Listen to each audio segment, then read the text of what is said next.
Okay, I want to thank our technicians here tonight and our camera crew. We have been having a couple of technical problems off air, but now hopefully we're on air and we're ready to go. Once again, I'd like to thank the proprietor of the Southside Sandwich Shop for the opportunity to give over 200 shiurim here. And I was telling him that, you know, the fact that we put up online last week that we're being evicted got us really a lot of hits. So it looks like, not that I wish eviction on anybody, but it looks like people are rooting for this store, and we hope that very shortly we'll have an alternative place of the Southside Sandwich Shop. We'll be able to move to a new location and begin another few hundred shiurim on the Parsha. The beginning of this week's Parsha discusses the mitzvah of Shemitah. And this year, with the Shnas HaShemitah coming up, and really it's less than 5 months away, so it is of course particularly relevant and very important that we understand what Shemitah is and what it really means to every single Yid, what it means to Eretz Yisrael, what it means to Klal Yisrael, and what Shmirat Shemitah means to the people who are actually keeping the Shemitah. And I could just mention right now that we actually have some Shomrei Shemitah and people in Eretz Yisrael that have told me that they're amongst our weekly audience, and we have people that will be keeping Shemitah in Eretz Yisrael that actually watch this shiur every week. So I feel a distinct privilege to be able, and I feel very humbled to be able to speak to these unbelievably chashuv people. The Nesivos Shalom discusses the fact that the ikra mitzvah of Shemitah is the extremely high level of emunah that Mekayimei Hashvius have. The people who are Mekayim Shemitah have an extremely high level of emunah. And the Nesivos Shalom brings down from the Noam Elimelech, and the Noam Elimelech brings it down b'shem his brother Reb Zisha Zechusei Yagen Aleinu.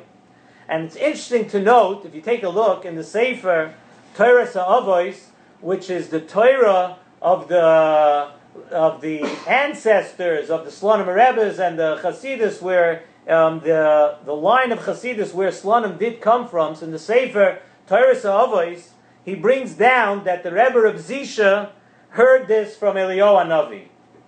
I don't get involved in these things. I'm just telling you what is quoted and what is said. And it's obviously a very chashuva idea. And he brings down on the pasuk, when the pasuk in this week's parsha talks about Shemitah, something very interesting that the pasuk says. The pasuk says like this, it asks a question. V'chisoimru ma noichal. If you're going to ask, everybody's going to ask, okay, we're keeping Shemitah, what are we going to eat? If you are going to say, what are we going to eat during Shemitah? We haven't planted, we haven't brought in any tvuah, we haven't done any work, so how are we going to eat? What are we going to eat? So the pasuk says, "V'tzivisi es birchasi." HaKadosh Baruch Hu says, "I will command and I will give a very special bracha." So the Nesivos Shalom asks over here, why does the Torah, and he brings it down from the Rebbe Reb Zisha, he asks this question: why does the Torah need to bring down the question of V'chisoimru ma noichal? Why do we have to bring that down? Just say the bracha of Itzivisi es berchasi, that I'll give you a bracha, and then nobody will have to ask the question. Why does the Torah tell you that you're going to have to come on to the question of what are we going to eat? We don't have any food. We didn't do any work. We're not going to have any food. Just give a bracha, and we'll have nothing to worry about. We don't find anywhere else in the Torah that the Torah mentions things in a question and answer way. What are we going to eat? Oh, don't worry about it. I'll give you a bracha. Right? We don't find. It seems to be very unique to Shavuos. And the Nesivos Shalom also asks over here, why would it matter what we say? Right? Why would it matter? Because we say, what are we going to eat? That's why we're going to get the bracha. Why does it matter what the lay person, what a person says? So listen to this unbelievable insight and lesson for every single person about the inyan of your parnasa, about the inyan of how you make a living. The Nesivos Shalom says a beautiful thought. He says, a yid who is a maimen, somebody who believes, and he has bitachon in Hashem at all times, and he has bitachon that what? That Hashem is going to provide your sustenance, right? A yid who has that kind of bitachon all the time does not need a special bracha. Listen to this beautiful thought. If you have bitachon, and you always realize that Hashem is the one who provides you with everything that you need, and it has nothing to do with you, you do not need a special bracha. Because the emunah and bitachon that you have, that alone, and the Nesivos Shalom says a lashon of a tzinor, a channel. That alone are the tzinorim, the channels that bring down to you the bracha of parnasa. That belief, that absolute belief. The shefa comes down without any impediments. You believe, you have an absolute bitachon in Hashem, that's the way the world is set up. You're going to get everything that you need. So if you do not ask the question of man noichal, we didn't work hard enough, I don't understand naturally a beteva how it's going to work. If you don't ask that question of man noichal, what are we going to eat? It means that your emunah is clear. And if your emunah is clear, you don't need any brachas. You don't have to come on to that bracha. However, if you do ask the question, the Torah tells you, if you ask the question, ma noichal, what will we eat? Then there's a bit of a deficiency in your emunah. You're already asking questions. And there's a deficiency in the shefa, in the bracha that Hashem could send down to you. So then HaKadosh Baruch Hu says, the Torah says, then b'tzivisi esperchasi. Then I'm taka going to have to give you a special bracha. You're going to need the special bracha because you're lacking a little bit in the bitachon and emunah that you should have in HaKadosh Baruch Hu.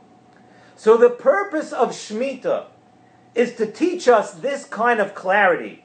This clarity in emunah without any questions. It's to teach you that your instinct should be to believe totally that Hashem is the one who sustains us and sends us a parnasa.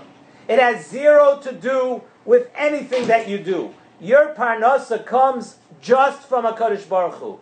And you get that special bracha if you don't ask any questions. But if you ask the question, what are we going to eat? Yeah, then HaKadosh Baruch Hu has to send you down. HaKadosh Baruch Hu has to send you down a special bracha that's reserved for the Shomerei Shvius.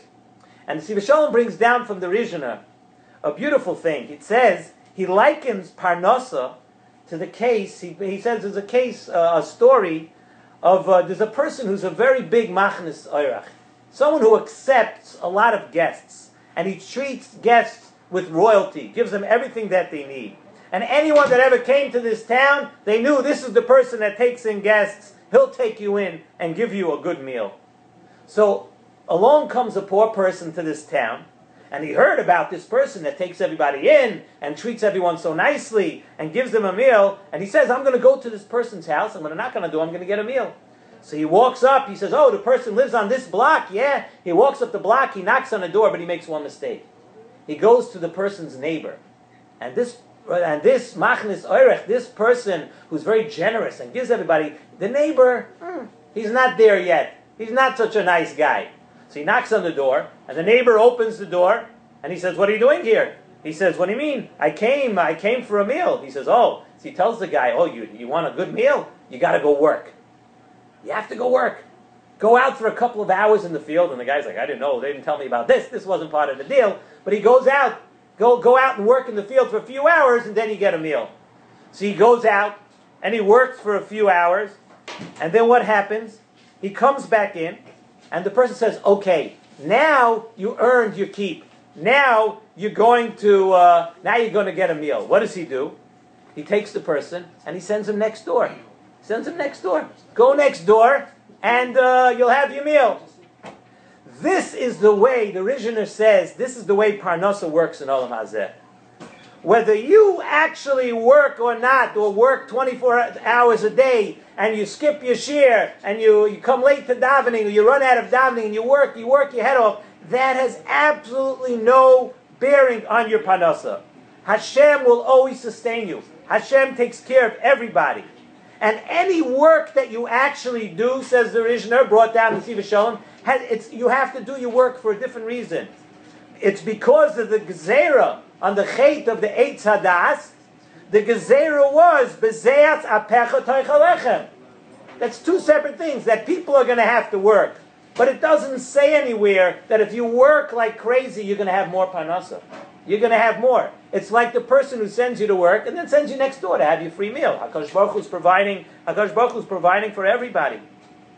And this is the lesson that we could all take out from the mitzvah of Shemitah and the Parsha.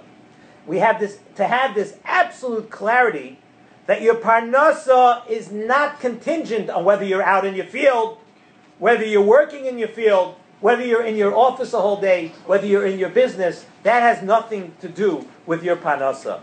Your parnasa has to do with emunah, with a person realizing that you can let your field go fallow, you can let your field go the entire year, and you can be busy with mitzvahs Hashem, devote your life to Kedusha, devote your life to good things, and you're still going to earn your parnasa. HaKadosh Baruch Hu is telling you, don't worry, you're going to have everything. And the Nesivos Shalom ends off by saying, it is also this emunah that is the source of all the shefa in Eretz Yisrael. And that's why we see by the Toichacha, where HaKadosh Baruch Hu, unfortunately, sometimes has to punish Klal Yisrael. HaKadosh Baruch Hu, the one thing that it speaks about in the Toicha, doesn't mention any mitzvahs that you were over. It mentions one thing.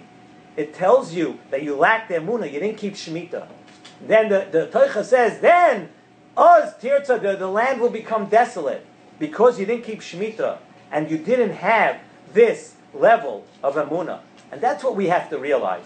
That the less we work, the Torah is telling us, the less you work in Eretz Yisrael, the more bracha you're going to have. You work during the Shana of Shemitah, then one day it's going to be paid back from somewhere else. The less you work, you spend your time doing mitzvahs, you spend your time doing the right thing, you understand, you have that emunah, you have that bitachon, that where your parnasa really comes from, that's the lesson of this week's parsha. That's the lesson of Shemitah. Unfortunately, us here in Chutz La'aretz, we don't have the chance, even though I think we got like a big packet in the mail this week, how you could be part of Shemitah. I didn't get to read it yet, but maybe I'll try to read it in the next couple of days. But we could support the people who do Shemitah. But besides supporting the Chashuva farmers and people in Eretz Yisrael who do Shemitah, you have to support yourself for Shemitah. You have to learn the lessons. What's Shemitah all about? Shemitah is about the lesson of Emunah and Bitachon.